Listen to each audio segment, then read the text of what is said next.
nanambara ny masevo frantsay miasa simona eto Madagasikara fa fambara ratsy ho an'ny fianakaviambe raisampirenena ny fanesorana amin'ny toeran'ny talier général ny tahirim-bola mpanjakana. Namaly azy ny Premier ministre Jean Ravelonarivo ary nilaza fa tokony hanaja ny fiandrianam-pirenena ny diplomaty miasa eto amintsika.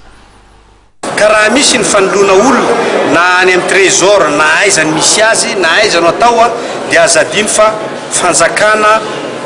tandalana isika ary décret nametrahana olona anankiray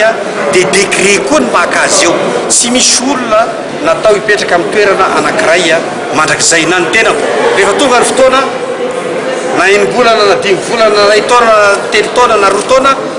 ka avy zay fanendrena zay hoe tsy mety tsony ny fiaraha-miasa satria mitady hevitra vaovao ny tenan'ny flo ohatra hoe ampiasaina anahy soroko aminareo fa amin'ny kafaliana sy ampitiavana no ialako amin'le toerana satria volona ny tenako hanompo ny tanindrazana tsy amin'ny toerana zay hipetrahana ihany androany no ahafahana mampandroso ny tanindrazana fa amin'izay toerana zay hanandrian'ny fanjakana na izy io na aiza na inona io na inona dia azo ampandrosoana ny firenena. Ary eto koa dia misintona ny saitsika mpanao gazety rehetra sy ny na eto an-toerana na vahiny tany tandalana i Madagasikara ary manana ny fiandrianam-pirenenany ka ny zavatra iangaviako zany ho an'ireo namana vahiny rehetra zay eto Madagasikara dia mba hanaja an'izay fiandrianam-pirenena izay satria izay ny ara-diplomasia tokony ho tantana ny tsirairay fa tsy dia